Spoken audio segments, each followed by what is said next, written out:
আসসালামু আলাইকুম। জাহাঙ্গীরনগর সংক্রান্ত খুব গুরুত্বপূর্ণ এই ভিডিওতে আপনাদের সবাইকে স্বাগতম জানাচ্ছি। আপনারা নিশ্চয়ই জানেন যে পূর্বেও বেশ কিছু বিশ্ববিদ্যালয়ে তাদের সেকেন্ড টাইম ভর্তির যে সিস্টেম আছে সেটি বন্ধ করে দিয়েছে। এর ভিতরে সবার আগে রয়েছে বাংলাদেশের শীর্ষতম বিশ্ববিদ্যালয় ঢাকা বিশ্ববিদ্যালয়। এটিতে কিন্তু একসময় আপনারা নিশ্চয়ই জানেন সেকেন্ড টাইম ছিল। এখন বাংলাদেশের অনেক বিশ্ববিদ্যালয়ে কিন্তু এই সেকেন্ড টাইমের প্রবণতা যদিও রয়েছে, সেটি বন্ধ করার উপক্রম হচ্ছে। প্রতিনিয়ত আপনারা নিশ্চয়ই জানেন যে এই যে জিএসটি সিস্টেমের ভিতরে আগে সাস্ট এবং জগন্নাথ বিশ্ববিদ্যালয়ের মতো গুরুত্বপূর্ণ বিশ্ববিদ্যালয় ছিল, এখন তারা বের হয়ে গেছে। ঠিক একইভাবে এখনও কিন্তু একটা খুব গুরুত্বপূর্ণ প্রশ্ন এসেছে, সেটি হচ্ছে যে এই যে জাহাঙ্গীরনগর বিশ্ববিদ্যালয়, যেটি সেকেন্ড টাইমার যারা রয়েছেন, যারা আপনারা প্রথমবার ঢাকা বিশ্ববিদ্যালয় অথবা জাহাঙ্গীরনগর অথবা বুয়েট বিভিন্ন বিশ্ববিদ্যালয়ে পরীক্ষা দিয়েছিলেন, একটুর জন্য উত্তীর্ণ হতে পারেননি, এখন আপনাদের কিন্তু শেষ আশ্রয়স্থল হয়ে দাঁড়ায় জাহাঙ্গীরনগর। কারণ আপনি যদি ইউনিভার্সিটি র্যাঙ্কিংয়ের কথা চিন্তা করেন, বাংলাদেশের শীর্ষ বিশ্ববিদ্যালয়গুলোর কথা চিন্তা করেন, সকল দিক দিয়ে যদি চিন্তা করেন, তাহলে কিন্তু জাহাঙ্গীরনগরের চেয়ে গুরুত্বপূর্ণ কোনো বিশ্ববিদ্যালয় আর নাই। তো এখন সেকেন্ড টাইম এখানে কি থাকবে কি থাকবে না, এই নিয়ে একটা খুব গুরুত্বপূর্ণ প্রশ্ন কিন্তু চলছে। আমরা যদি অতীত ইতিহাসের দিকে একটু পর্যবেক্ষণ করি বা অতীতের যে ঘটনাগুলি দেখি, জাহাঙ্গীরনগরেও কিন্তু সেকেন্ড টাইম বন্ধ করে দেওয়া হয়েছিল। সে কারণে আপনাদেরকে বলবো যে অবশ্যই আপনাকে সতর্কতামূলক ব্যবস্থা নিতে হবে, ঠিক আছে? তবে যেহেতু জাহাঙ্গীরনগরের সেকেন্ড টাইমারদের জন্য একটা বড় হাব হিসাবে কাজ করে, আমরা ধরেই নিতে পারি যে সেকেন্ড টাইমটা তারা রাখবে, এরকম প্রবাবিলিটিসও কিন্তু অবশ্যই আছে।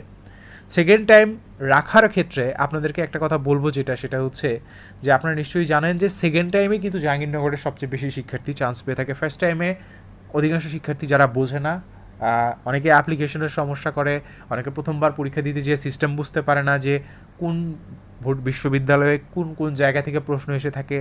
হ্যাঁ, সেক্ষেত্রে কিন্তু এই সেকেন্ড টাইম হাব হিসাবে আপনার জন্য সবচেয়ে গুরুত্বপূর্ণ হয়ে যায় এই জাহাঙ্গীরনগর বিশ্ববিদ্যালয়টি। তো এখন সেকেন্ড টাইম কি তারা অফ করে দিবে কি না, এটা যদি আপনি প্রশ্ন করেন, আমি একটা কথাই বলবো, সেটা সার্কুলার পাওয়ার আগ পর্যন্ত কিন্তু একদম স্পষ্টভাবে আমরা বলে দিতে পারি না। তবে যদি আমরা অতীত ইতিহাসের কথা বিবেচনা করি, বিগত কয়েক বছরের কথা বিবেচনা করি, তারা কিন্তু সেকেন্ড টাইম রাখবে বলেই আমরা আশ্বস্ত হতে পারি।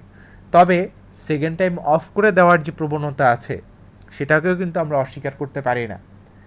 এক্ষেত্রে আপনাদেরকে আরেকটা কথা বলে রাখি যে সেকেন্ড টাইম অফ করে দিলে কোন কোন জায়গায় অফ হয়ে যেতে পারে, একটা বিষয় একটু চিন্তা করেন তো।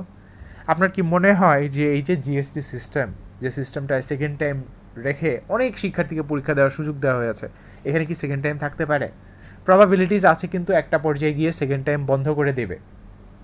অথবা আপনারা নিশ্চয়ই জানেন, এই বিষয়টা নিশ্চয়ই খেয়াল করেছেন যে মেডিকেল ভর্তি পরীক্ষায় এক সময় কিন্তু যখন আপনি সেকেন্ড টাইম ভর্তি পরীক্ষা দিচ্ছেন, তারা 5টা নাম্বার কেটে রাখছে। এখন আপনারা দেখতে পাচ্ছেন যে 10 নাম্বার কেটে রাখছে। সো সেকেন্ড টাইমকে কিন্তু তারা সবসময় ডিসকারেজ করে আসছে। আমাদের দেশের যে উচ্চশিক্ষা ব্যবস্থা, তারা কিন্তু কোনো সময়ই আপনার সেকেন্ড টাইমারদের ফেভারে ছিল না। সব সময় কিন্তু যারা প্রথমবার চান্স পেয়ে গেছে, তাদেরকেই তারা শুধুমাত্র সাপোর্ট করে গেছে, তাদেরকেই শুধুমাত্র হেল্প করেছে। তাহলে এইখানে সেকেন্ড টাইম তারা রাখবে কিনা, রাখলেও নাম্বার কমিয়ে দিবে কিনা, এরকম একটা টেন্ডেন্সিও কিন্তু আমরা বুঝতে পারি।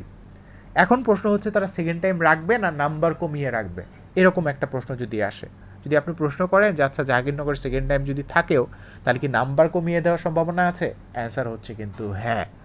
যেহেতু মেডিকেলে এই সিস্টেমটা চালু হয়েছে যে তারা 5 নাম্বার, 10 নাম্বার, 15 নাম্বার করে কমিয়ে দিচ্ছে, একইভাবে জাহাঙ্গীরনগরে যখন আপনি সেকেন্ড টাইম ভর্তি পরীক্ষা দিচ্ছেন, সেক্ষেত্রেও কিন্তু এই নাম্বার কমিয়ে দিয়ে আপনার এই চান্সের ক্ষেত্রে একটা বাধা বন্ধকতা সৃষ্টি করার সম্ভাবনা রয়েছে।